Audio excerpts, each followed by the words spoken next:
Wararka laga helayo magaalada Dhuuso-Mareeb ee gobolka Galgaduud ayaa waxa ay sheegayaan in xalay shir xasaasi ah halkaasi ay ku yeesheen madaxweynaha maamulka Galmudug Axmed Cabdi Kaariye iyo Sheekh Cabdirasaaq Ashcari oo ka mid ahaa hogaamiyaashii ugu firfircoonaa Ahlus Sunna wal Jamaaca. Kulankan oo ahaa mid albaabada ay u xirayeen ayaa haddana xogaha laga helayo waxa ay tilmaamayaan in kulanka uu bilow u yahay wadahadalo dhexmara maamulka Galmudug iyo hogaamiyaasha Ahlus Sunna oo dagaalka looga saaray deegaano ka tirsan Galgaduud.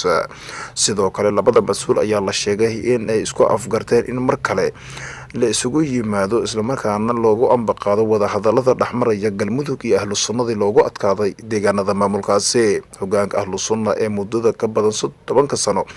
maamulayay degmooyinka Guriceel, Dhuuso-Mareeb, Mareer Guur, Godon Laba iyo deegaano ka tirsan gobolka Galgaduud ayaa dagaal looga saaray kadib markii ay ka biyo diideen doorashadii ka dhacday magaalada Dhuuso-Mareeb kaas oo lagu doortay madaxweyne Axmed Cabdi Kaariye.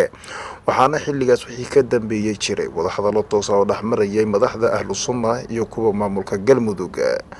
Hogaamiyaasha ugu sareeya Ahlus Sunna wal Jamaaca gaar ahaan Sheekh Maxamed Shaakir Al Xasan iyo Macallin Maxamuud Sheekh Xasan Faarax oo dibadjoog ka ah kulanka ayaa waxaa mas'uul uga ah Ashcari oo sheegay inuu yahay hogaamiyaasha Ahlus Sunna wal Jamaaca isla markaana iminka oo kula gorgortamayo maamulka Galmudug. Ahlus Sunna wal Jamaaca ayaa tan iyo markii goobahaasi ay la wareegtay waxay dagaalo kooban ay halkaasi ay kula gashay xarakada Al-Shabaab oo muddo ay kula dagaalamaysay deegaanadaasi maamulka Galmudug gaar ahaan